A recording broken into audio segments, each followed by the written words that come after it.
2023 সালের অক্টোবর মাসে নর্থ সিকিমে ভয়ঙ্কর বিপর্যয়ের পরে দীর্ঘদিন ধরে নর্থ সিকিম পর্যটকদের জন্য বন্ধ থাকার পরে গত 2024 সালের ডিসেম্বর মাসে নর্থ সিকিমে যাওয়ার পুরনো রাস্তা পুনরায় চালু করা হয় এবং আমরা সেই ডিসেম্বরেই নর্থ সিকিম যাই।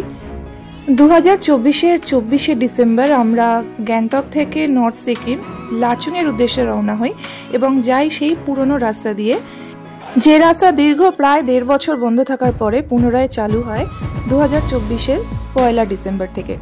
তো এই ভিডিওতে আপনারা দেখতে পাবেন গ্যাংটক থেকে লাচুং যাওয়ার পথের ভয়ঙ্কর রাস্তার বিবরণ এবং লাচুংয়ের হোটেলের সম্পর্কে সমস্ত ধরনের ডিটেলস। এখন বাজে হচ্ছে 10:15। আমরা রেডি হয়ে গেছি লাচুংয়ে বেরোবার জন্য। নর্থ সিকিম ট্যুরের জন্য আমরা রেডি। তো সকাল সকাল বেরোবার কথা বলেছিল, এর আগে যখন আমরা এসেছিলাম সকাল সকালই বেরিয়েছিলাম, কিন্তু এখন যেহেতু ওরকম একটা ব্যাপার হয়েছে যে 10টা থেকে 4টে পর্যন্ত রাস্তার কাজ চলে বলে পুরোপুরি বন্ধ থাকে তখন রাস্তা, তো আমাদেরকে তো আগে বেরোলেও গিয়ে ওয়েট করতেই হবে সেখানে। 4টের আগে তো গাড়ি ওখানে ক্রস করতে দেবে না, সেই জন্য আমরা একটু দেরি করেই বেরোচ্ছি। এখন 10:45 বাজে। আমরা এখন ব্রেকফাস্ট করে গাড়িতে উঠতে ওই 11:30 বেজে যাবে। তো তারপর আমরা জার্নি কন্টিনিউ করবো এবং আপনাদেরকে দেখাবো। তো চলুন দেখতে থাকুন আমাদের সঙ্গে নর্থ সিকিম ট্যুর। গ্যাংটকে আমরা যে হোটেলে ছিলাম সেই হোটেলের নাম এবং কন্ট্যাক্ট নাম্বার আমার আগের ভিডিওতে দেওয়া রয়েছে, আমার চ্যানেলে গিয়ে ভিডিওটি দেখার অনুরোধ থাকলো। এখন বাজে 11:10। আমরা এখন বেরিয়ে পড়লাম নর্থ সিকিমের উদ্দেশ্যে, গাড়িতে উঠে পড়েছি। রাস্তায় সাইট সিইং করতে যাব, দেখা যাক কখন পৌঁছায় গিয়ে। যেতে যেতে এখন যা কিছু দেখবো আমরাও দেখবো, সাথে সাথে আপনাদেরকেও দেখাবার চেষ্টা করবো।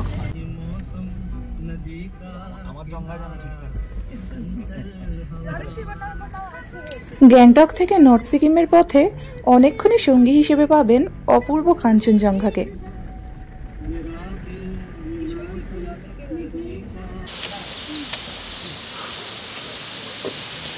সেভেন সিস্টার্স ফলস উপর থেকে নামছে, এই যে অনেকটা উপর থেকে। শীতকাল বলে এখন জল বেশি নেই। লাচুং যাওয়ার পথে প্রথম সাইট সিইং হিসেবে দেখে নিতে পারেন সেভেন সিস্টার্স ফলস।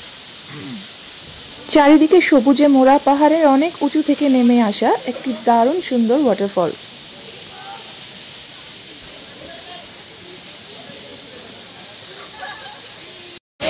তো আমরা চলে এসেছি এখন সেভেন সিস্টার্স ফলসে। তো আমি প্রত্যেকবারই ঠিক করি যে গাড়িতে বসে বসে ভালো করে ভিডিও করব, কাঞ্চনজঙ্ঘার এত সুন্দর ভিউ পাওয়া যাচ্ছিল সেগুলো ভিডিও করব, কিন্তু প্রত্যেকবারের মতনই যেই ওই পাহাড়ের গা বেয়ে ওই ঘুর পথের রাস্তাগুলো শুরু হয়ে যায়, গাড়ি ঘুরতে থাকে, আমরা সাথে সাথে মাথা ঘুরতে থাকে। এবারেও তাই হয়েছে, প্রচণ্ড মাথা ঘুরছে আর ভীষণ বমি পাচ্ছে, যার জন্য আমি গাড়িতে আর বসে থাকতে পারলাম না। ভিডিও করা তো দূরের কথা, এতটাই শরীর খারাপ করছে, আমি মাথা কোনো রকমের চোখ বন্ধ করে মাথা সাইডে রেখে শুয়ে থাকলাম। তার সাথে আমার ছেলেরও শরীর খারাপ লাগছে, তো যার জন্য আর কোনো রকম ভিডিও করার মতন অবস্থাই নেই। এইটুকুনি রাস্তায় আসতে গিয়েই শরীরের অবস্থা একদম খারাপ হয়ে গেছে, জানি না এরপরে কি করব।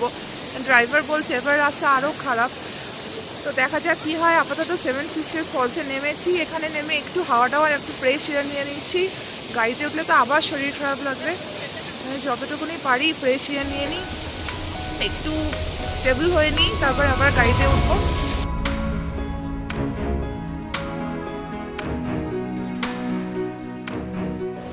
এই যে আমরা এখানে এখন 1:30টার সময় এখানে লাঞ্চ করতে নেমেছি। তো লাঞ্চ করার মতো অবস্থা যদিও নেই, শরীর এত খারাপ লাগছে, সকালের খাবারই মনে হচ্ছে হজম হয়নি, সবটা বেরিয়ে যাবে, কিন্তু তবুও মনে হলো যে একটু ভাত ডাল খেয়ে নিলে হয়তো শরীরটা একটু ভালো লাগতে পারে। তো দেখিয়ে দিই কোনখানে আমরা লাঞ্চ করছি।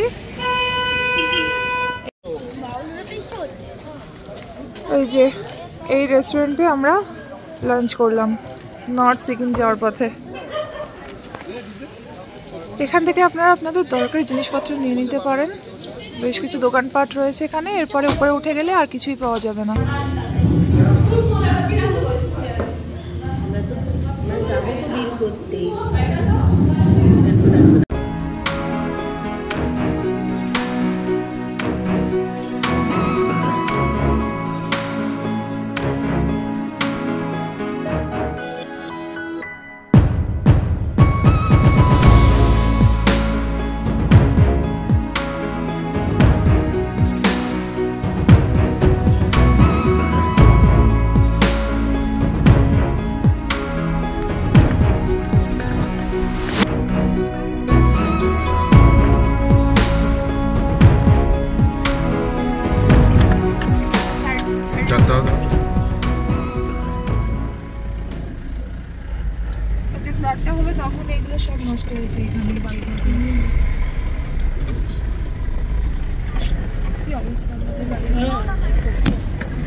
চলার পথে মাঝামাঝি চোখে পড়তে থাকে সেই ভয়ঙ্কর বিপর্যয়ের ধ্বংসলীলা।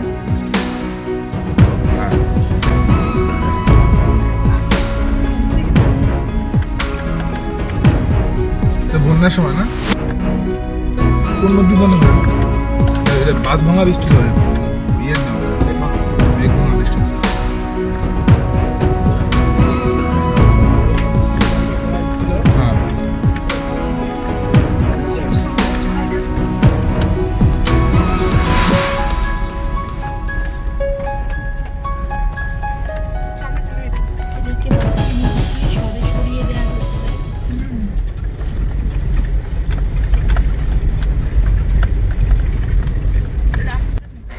আপনারা দেখেই বুঝতে পারছেন যে রাস্তা বলতে এখন আর কিছুই অবশিষ্ট নেই।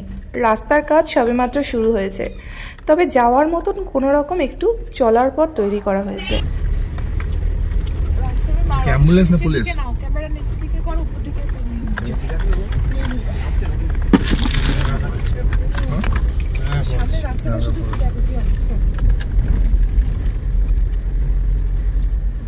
ওই দেখো ফলস, নাগা ফলস, উপরে নাগা ফলস। ও নাগা ফলস, এটাই মনে হয় অমিতাভ বচ্চন ফলস না? হতে পারে কোনো।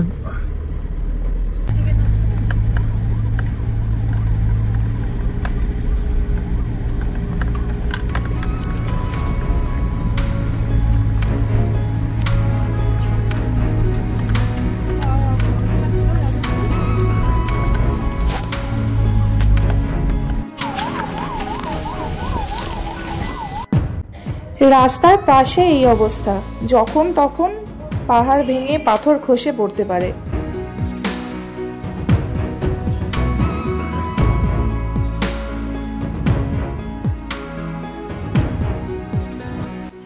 আমি আপনাদেরকে যতটা সম্ভব ডিটেলসে পুরো রাস্তাটা দেখিয়ে দেওয়ার চেষ্টা করছি এই ভিডিওটার মাধ্যমে, কারণ এইখানে যাওয়ার পরেই কিন্তু আমরা বুঝতে পারি যে বাচ্চা নিয়ে এসে আমরা যথেষ্ট রিস্ক নিয়ে ফেলেছি, কারণ রাস্তা যে এতটা ভয়ঙ্কর সেটা আমাদের আন্দাজে ছিল না। পরপর ধস, বন্যা এসব প্রাকৃতিক দুর্যোগের কারণে রাস্তা সম্পূর্ণভাবে তৈরি হতে পারছে না। রাস্তার কাজ চলছে, যাওয়াও শুরু হয়েছে, কিন্তু আপনারা দেখতেই পাচ্ছেন রাস্তার অবস্থা কতটা ভয়ঙ্কর। সামান্যতম অসাবধানতায় ঘটে যেতে পারে ভয়ঙ্করতম দুর্ঘটনা। তবে ভয়কে জয় করে একবার নর্থ সিকিমে পৌঁছে যেতে পারলে সত্যিই মনে হবে যেন স্বর্গরাজ্যে পৌঁছে গেছেন। নাগা ভিলেজ থেকে খানিকটা এগিয়ে আমরা এখন দাঁড়িয়ে রয়েছি। এখানে মেইনলি যে কারণে দেরিটা হয় সেটা হচ্ছে এখন রাস্তা যেহেতু ভীষণই খারাপ, একদমই ভাঙা চড়া, খুব সরু করে কোনো রকমে চলার মতন রাস্তা তৈরি করেছে এরা, তো সেই জন্য এক একটা গাড়ি পাস হতে অনেকটা টাইম নিচ্ছে, যার জন্য লম্বা লাইন লেগে গেছে, এখানে প্রচুর গাড়ির লম্বা লাইন। তো রাস্তার অবস্থাও বেশ ভয়ঙ্করই হয়ে রয়েছে, কারণ যেভাবে মাথার উপরে দেখছি ওইদিকে পাথরগুলো, বড় বড় পাথরগুলো রয়েছে, যে কোনো সময় মনে হচ্ছে যেন পড়বে গড়িয়ে। আর এইখানে গাড়ি থেকে বেরোতে বারণ করা হচ্ছে সবাইকে, কারণ যে কোনো সময় পাথর গড়িয়ে আসতে পারে। চুপচাপ গাড়িতে বসে অপেক্ষা করা ছাড়া আর কোনো উপায় নেই। কিন্তু হ্যাঁ, কিন্তু বেরিয়ে গেছে, অনেক লোকই বেরিয়ে গেছে গাড়ি থেকে, শুনছে না কথা, ফটো তুলছে। যাই হোক, যার যা নিজস্ব রিস্ক নিজেদের উপরে। এই যে ল্যান্ডস্লাইড যাতে না হয়, মানে ভয়টা যাতে একটু কমে, সেই জন্য বোল্ডার গুলো দিয়ে রেখেছে এভাবে লোহার তার দিয়ে আটকে আটকে, লোহার তার দিয়ে পুরো রাস্তাটাই এরকম দেখছি, মানে নর্থ সিকিম পুরোটা রাস্তা।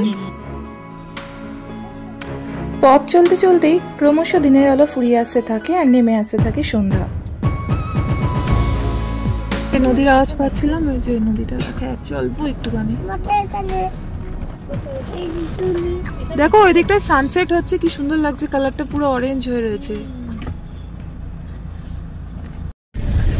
পুরো 40 মিনিট দাঁড়িয়ে থাকার পরে গাড়ি অবশেষে ছাড়লো। দেখা যাক আবার পুরো চলতে পারি নাকি আবার রাস্তা আটকে যায় কোথাও। বলতে বলতে আবার দাঁড়িয়ে পড়তে হলো। 40 মিনিট পরে স্টার্ট করলাম, তারপর ঠিক 1 মিনিট চলার পরে আবার দাঁড়িয়ে পড়লাম। আবার দেখি কতক্ষণ দাঁড়াতে হয়।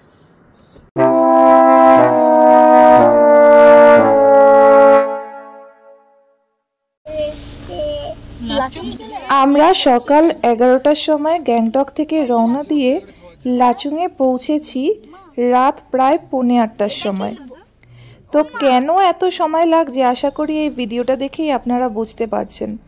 রাস্তার অবস্থা এতটাই খারাপ যে বেশ কিছু কিছু জায়গাতে সমস্ত গাড়ি দাঁড় করিয়ে একটা একটা করে গাড়ি এইভাবে পাস করানো হচ্ছে। তো সেই জন্যই প্রচুর সময় লেগে যাচ্ছে, আগে যা সময় লাগতো তার থেকে অনেক বেশি সময় লাগছে। তো আপনারা যখন নর্থ সিকিম যাবেন এই মুহূর্তের মধ্যে আর কি, রাস্তার কাজ সম্পূর্ণভাবে না হওয়া পর্যন্ত ততদিন কিন্তু সেইভাবেই মানসিক প্রস্তুতি নিয়ে যাবেন যে হাতে অনেকটা সময় এবং আমরা যেভাবে এখন দাঁড়িয়ে রয়েছি এখানে বেরোতে হবে। ভীষণ ভীষণ ভীষণ খাড়া জায়গা, 6 ইঞ্চি জোরেই প্রবল প্রখর গিরিখাত। এগুলো কিন্তু একদমই ঠিক নয়। এই যে পাশে এই গাড়িটাকে পাশে দাঁড় করাবার জন্য আমাদের গাড়িটা একদম পুরো এই খাদের ধারে দাঁড় করিয়ে দিয়েছে, মানে একদম পুরো এক চুলো জায়গা নেই, একদম কোন রকমের দাঁড় করানো। সেই জন্য আমরা সবাই খুব ভয়ে ভয়ে রয়েছি। ড্রাইভার নিজে নেমে গেছে, আমরা গাড়ির মধ্যে রয়েছি, যতক্ষণ না ছাড়ছে গাড়ি ততক্ষণ বিশাল ভয়। পাহাড়ে হঠাৎ করে ঝুপ করে নেমে আসে সন্ধ্যা, আর চারিদিক থেকে যায় ঘন অন্ধকারে। তাই এবার আমাদের যাত্রাপথ হয়ে ওঠে আরো ভয়াবহ। পাশে গভীর খাদ আর সরু এবড়ো খেবড়ো ভয়ঙ্কর রাস্তা। বুঝতেই পারছেন তখন আমাদের মনের অবস্থা ঠিক কি হয়েছিল।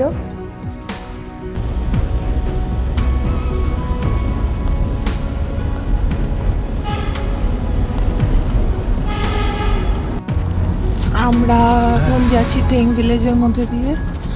টুং ব্রিজটা ক্রস করে বেশ খানিকটা উপরে উঠে এসে তারপরে আমরা এখন এই থেং ভিলেজের মধ্যে দিয়ে যাচ্ছি। থেং ভিলেজ, এখানে এসে তাও বাড়িঘর টাড়িঘর দেখতে পাচ্ছি। এই যে থেং ভিলেজের থেকে একটু উপরে উঠে আসলাম, জানি না এটা কোন জায়গা, এটাও থেং ভিলেজ কিনা কে জানে। কিন্তু এখানে আমাদেরকে এখন ওই মিনারেল ওয়াটারের যেসব বোতলগুলো রয়েছে, মানে প্লাস্টিকের বোতল যা যা রয়েছে এখানে আমাদেরকে ফেলে দিতে হবে, ফেলে দিয়ে তারপর সামনে এগোতে হবে। আমরা বাড়ি থেকে জলের বোতল নিয়ে এসেছিলাম, দুটো এনেছি, তাতে জল ভরে নিয়েছি, তো সেই দুটো দিয়ে আমাদেরকে চালাতে হবে আজকের রাতটা আর কালকের দিনটা, কারণ ওখানে তো মিনারেল ওয়াটার পাওয়া যাবে না, আর ওখানকার জল খাওয়াটাও ঠিক হবে বলে আমার মনে হয় না। যদিও এখানে বেশি জল খেতে লাগছে না, তবুও দেখা যাক। চললাম কেনা জল বিসলারি এখানে ফেলে দাও।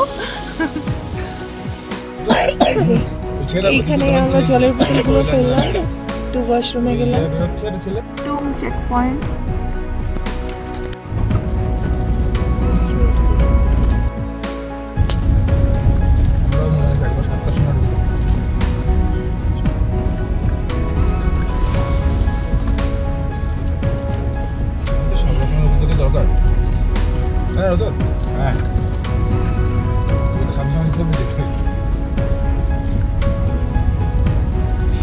এটা একটা বেশ ছোট টাউন টাইপের। এই যে চুংথাং শহর, বলছে লাচুং যাচ্ছি, তো দেখে তো বেশ বড় শহরই মনে হচ্ছে, অনেক বাড়িঘর, ছোট ছোট বেশ কয়েকটা গ্রাম যেমন নাগা ভিলেজ, থেং ভিলেজ, এগুলো পেরিয়ে আসার পর এখন আমরা চলেছি চুংথাং এর ভিতর দিয়ে। এই চুংথাং হলো একটি ছোট টাউন অথবা মফস্বল জাতীয়।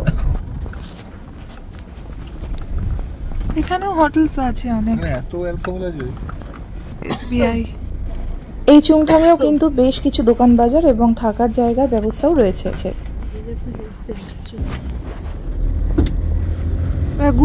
চুংথাং সম্পর্কে আরেকটি গুরুত্বপূর্ণ বিষয় হলো এখান থেকেই কিন্তু লাচেং এবং লাচুং যাওয়ার রাস্তা আলাদা হয়।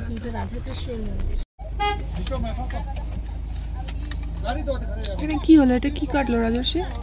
লাচুং ডেভেলপমেন্ট ফেজ বাচ্চারণী নিল।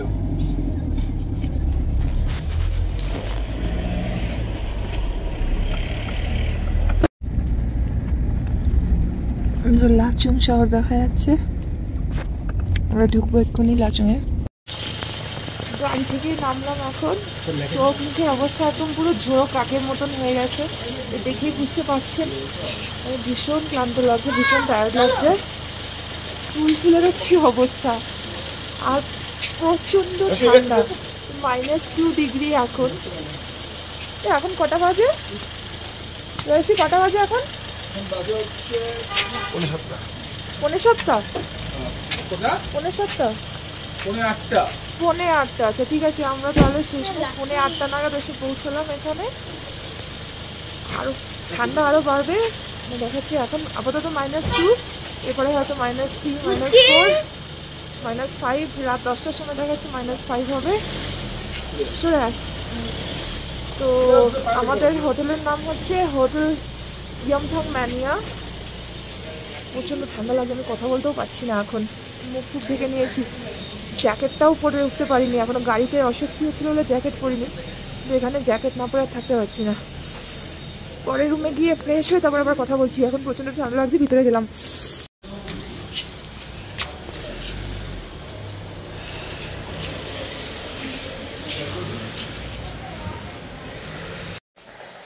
এই যে রুমে চলে এসেছি। রুমে এসে প্রথমেই যে কাজটা করেছি সেটা হচ্ছে এই জ্যাকেটটা বার করেছি আর জ্যাকেটটা পরেছি।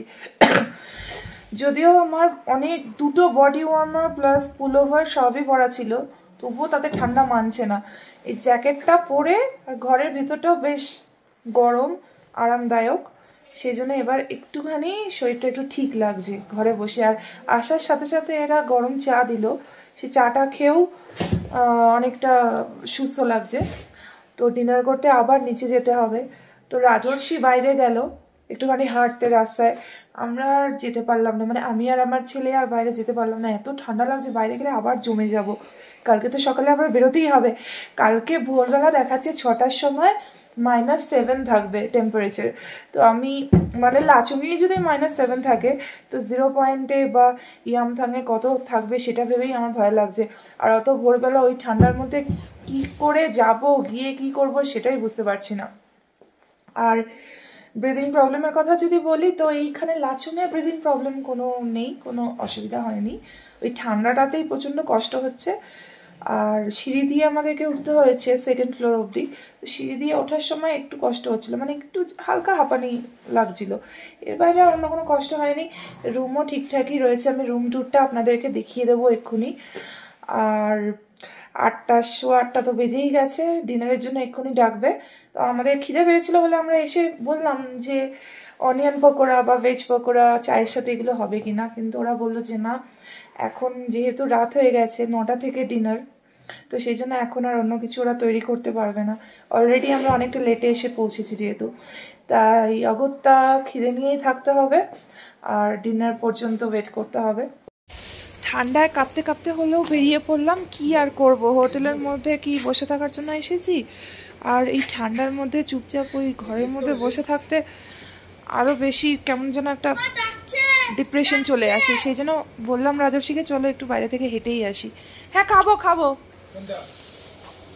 তো এলাম একটুখানি বাইরে, প্রচণ্ড হাওয়া দিচ্ছে, যেরকম ঠান্ডা সেরকম হাওয়া, কিন্তু তবুও সব কিছুরই তো একটা মজা আছে না। দুটো নাও, সব কিছুরই একটা মজা আছে। তো আমরা এখন লেজ খাবো, যেহেতু সন্ধ্যাবেলা অন্য কিছু খাবার জোটেনি, তাই একটু লেজই খেয়ে নিই, আমি খুব খিদে পেয়ে গেছে। আমার পাশে বাড়ি।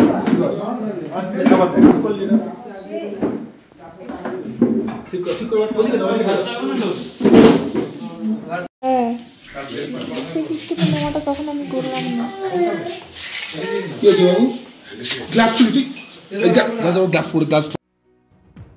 চলুন এবার আপনাদেরকে আমি একটু রুম ট্যুরটা করিয়ে নিই।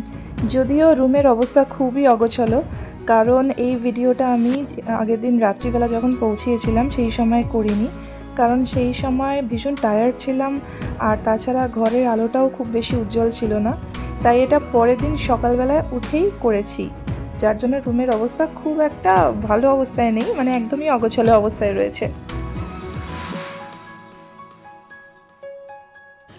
রুমের কোয়ালিটি একদমই মাঝারি মানের, তবে সব রকম বেসিক অ্যামেনিটিস রয়েছে এবং পরিষ্কার পরিচ্ছন্ন এই যা। তবে লাচুংয়ের মতন রিমোট এরিয়াতে, বিশেষ করে ওই ডিজাস্টারের পরে, এর থেকে বেশি খুব বেশি কিছু আশা করাটা আমার মনে হয় উচিত হবেও না।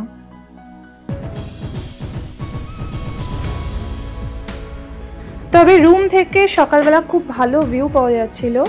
দুপাশেরই সমস্ত জানলাগুলো খুলে দিলে বাইরে বরফে ঢাকা পাহাড় চূড়াগুলো কিন্তু দেখতে খুব সুন্দর লাগছিল।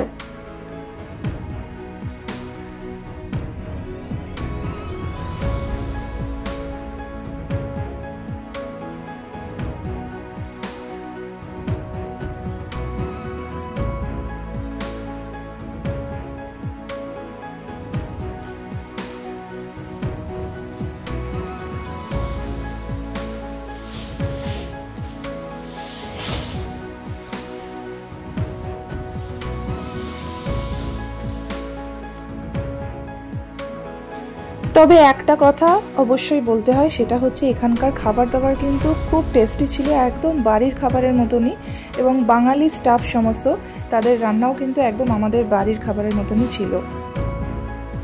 আমাদের পুরো ট্রিপটাই যেহেতু প্যাকেজের মধ্যে ছিল, অর্থাৎ এনজেপি টু এনজেপি পুরোটাই প্যাকেজের মধ্যে ছিল, তাই আলাদা করে এখানকার হোটেলের খরচা মানে রুম রেন্ট অথবা খাওয়া দাওয়ার খরচা সেগুলো আমি বলতে পারছি না এই মুহূর্তে। তবে পুরো প্যাকেজটা সমস্ত ডিটেলস এবং ট্যুর এজেন্টের ফোন নাম্বার এগুলো সবই আমি ডেসক্রিপশন বক্সে শেয়ার করে দিচ্ছি। সকাল সকাল বেরিয়ে ইয়ামথাং ভ্যালি ঘুরে এসে লাঞ্চ করে এবার আমাদের ফেরার পালা। তবে নর্থ সিকিম থেকে মানে লাচুং থেকে গ্যাংটক ফেরার পথেও আমরা দেখে নিয়েছি আরও একটি সাইট সিং। আমরা চলে এসেছি এখন অমিতাভ বচ্চন ফলসে। এই যে পিছনে দেখতে পাচ্ছেন ফলসটা অনেকটা উঁচু থেকে নিচে নামছে, বিশাল উঁচু, বিশাল বড়, সেই জন্য লোকাল মানুষরা এই ফলসের নাম দিয়েছে অমিতাভ বচ্চন ফলস। ফলসের আসল নামটা কি আমরা এই মুহূর্তে জানি না, পরে জেনে নিয়ে আপনাদেরকে জানিয়ে দেবো। চলুন আপনাদেরকে ভালো করে একবার দেখিয়ে দিই অমিতাভ বচ্চন ফলস। কালকে লাচুং যাওয়ার পথে আমরা এটা দেখতে পারিনি, আজকে লাচুং থেকে গ্যাংটক ফেরার পথে এই ফলসটা আমাদেরকে দেখাচ্ছে। চলুন দেখিয়ে নিই।